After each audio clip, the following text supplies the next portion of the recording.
welcome to Lauren's Travels. Today I am traveling to New York City to visit my best friend Michelle. I have visited her before and I do have a couple New York vlogs on my channel, so I'll make sure to link those here for you. Our flight leaves at 9 a.m. I'm pretty tired. I went to Epic Universe last night, so if you've watched that vlog already and you haven't left a comment, go back and do so, please. Give me a little love because I am exhausted. Today we're gonna go to the Brooklyn Botanical Gardens, and then tomorrow is our museum day, so we're gonna do the Met and the Guggenheim. Probably hit up Central Park too, as long as it's not raining. And then Saturday, because today is Thursday, Saturday we are gonna go see Wicked on Broadway. Very excited for that, and well, who knows what else we'll get up to. And Sunday's plan is the Brooklyn Flea Market. So yeah, we've got a lot going on. Monday evening or afternoon I fly out, so we've got a lot to cover. Gonna be transparent and let you know that I am going through a grieving process. My grandpa recently passed away, and he is a big reason why I love to travel and also why I love to document this travel. So this video is gonna kind of be in a memory of him, and I'm gonna try to have as much fun as possible because it's been pretty hard these last couple weeks going through that. So yeah, I love you, Grandpa. This is my first time in Terminal C at the Orlando International Airport, and it's really nice. Lots of shops, lots of options for food. It's very bright and airy and big in here, so I really like it. I just got a coffee at Summer House, and now I'm off to go find my gate. Wow, it's like a little moment of zen in here. I don't get the full effect.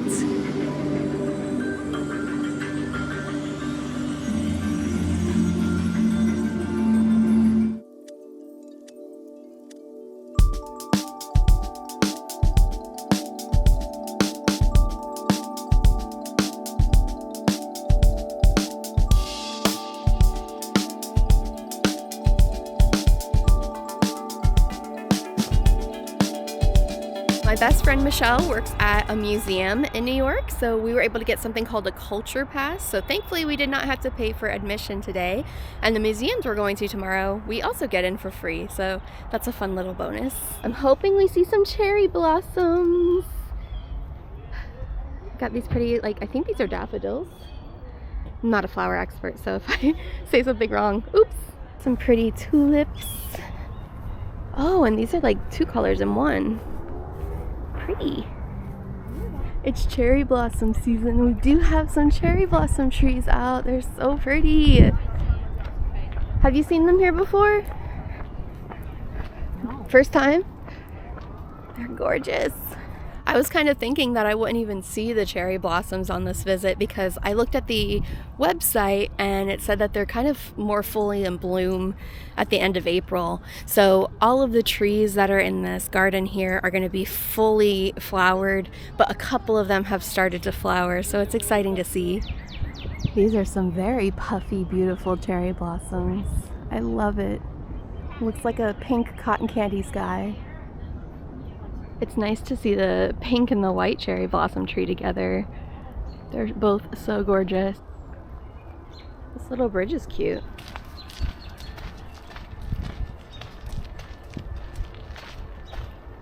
Cardinal flowers. Oh.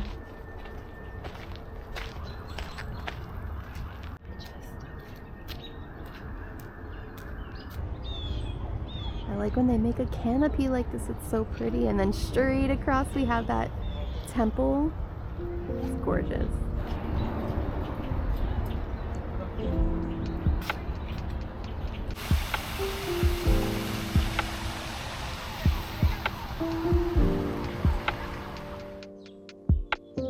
After leaving the gardens, we walked under some more pretty trees to the Brooklyn Museum. This building has been here since 1897, but the origin of the museum dates back to 1823. Inside, you can find over 140,000 objects, spanning over 6,000 years in history. Michelle and I found a lot of interesting things in the ancient Egyptian art gallery. Ever since childhood, I've had an interest in this culture and its history, and as an adult, I can appreciate how creative, artistic, and spiritualistic all of these items come across. It's also crazy to think of how old these objects are and what it takes to preserve them.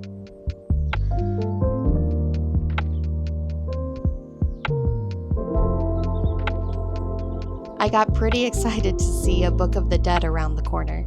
If it's dark or a little weird, I'm interested in it. You can see more things from this museum and their exhibits on their website, which I'll link in the description. American art was the next exhibit we went through.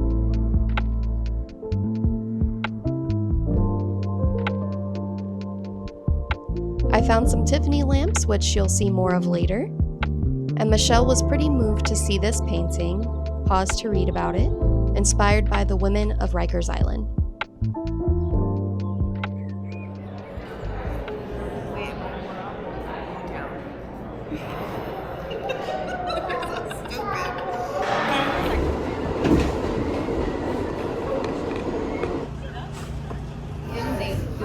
Thank you. Yummer. It is day 2 and it is museum day, so we are going to start at the Guggenheim Museum and also go to the Met. I've never been to either, so let's go see what's there.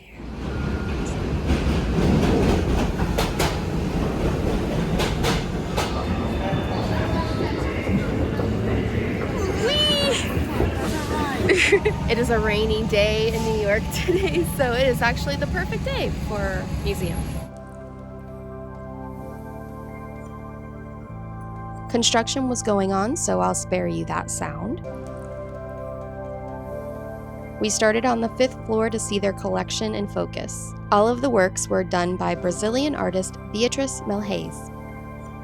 Reading about her, she was inspired by Carnival and Bossa Nova. This exhibit is on display until September 7th, 2025. By Way of Material and Motion was the next exhibit we saw. There were some very interesting textile works in here, but then we started to see even more familiar artists in the Thanhauser collection. I read a little bit about him on the Guggenheim website. He was a collector and art dealer who escaped Nazis and fled to New York from Europe with his life and his collections, which later ended up here. A good strategy if you're coming to the Guggenheim is to take the elevator all the way up to the top and then just use the stairs to get down because there's only one elevator and it goes kind of slow. Turns out there are some other Guggenheims. They also have a really cool, unique look to them. There's one in Abu Dhabi, one in Bilbao, one in Venice, and then of course here in New York, and this was designed by Frank Lloyd Wright. We are in the gift shop now because of course everything exits in a gift shop. Let's see what we can find in here.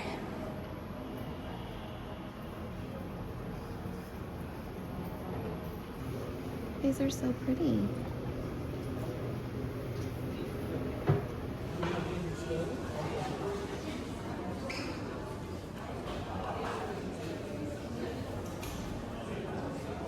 Across from the Guggenheim is Central Park, so you can access it through here, but our plan is to go over to the Met and visit Central Park a little later on. Thankfully, it stopped raining. I hope it stays like this.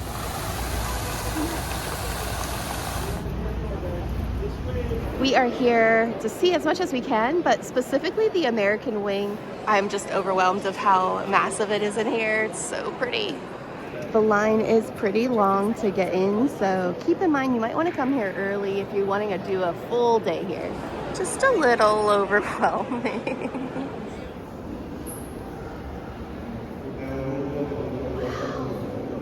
So pretty in here. Oh, and barely anybody in here. That's even nicer.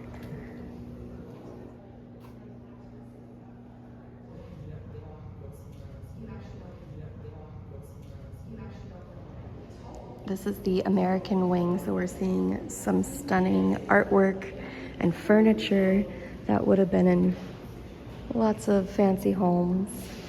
And somebody was actually just touching something and an alarm started to go off. So definitely don't get too close to any of the stuff at any of these museums, just to be safe.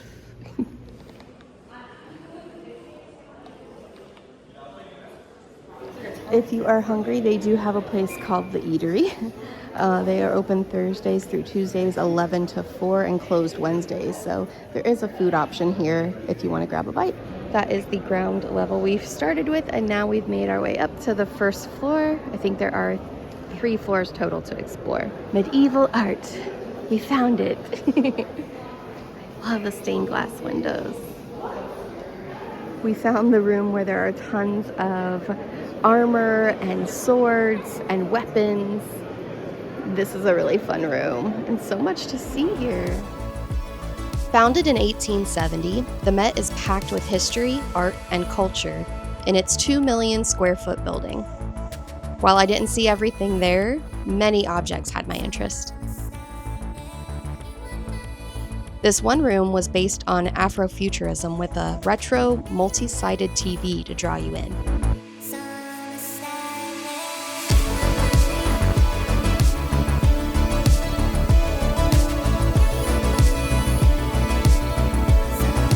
This one piece with all the high heels was powerful to me. Feel free to pause and read about it.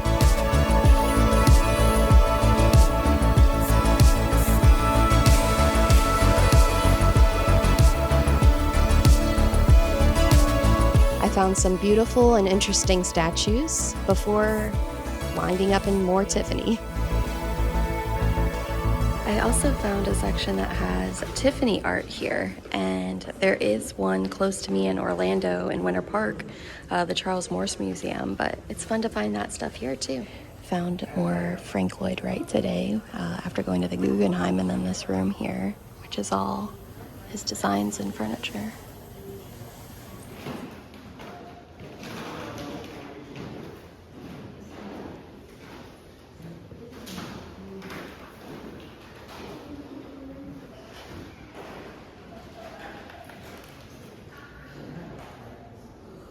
This table is gorgeous. It has like some mother of pearl on there. All the moons and stars.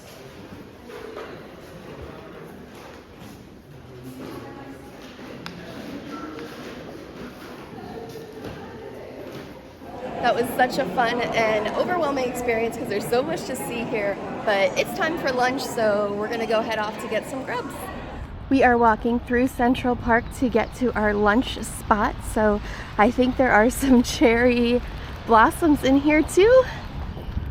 Wow, there's a lot of them here. Yeah, that one's very powerful. Yeah, it is. How about an ant? Ball field here too. And a basketball court.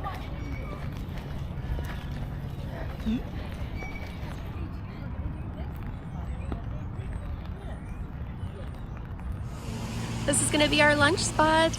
The lunch special spoke to us here, so I went with tonkatsu ramen, chicken gyoza, and a delicious yuzu green tea lemonade. Michelle got edamame as her side, so we split our sides, which I love doing. The last museum of our day is the Natural History Museum, and we are going to a new wing of the museum. My tour guide, Michelle, has told me that they opened it last year, so let's go see what's in there, and then we are done with today's adventures, and there is so much more to do tomorrow and Sunday.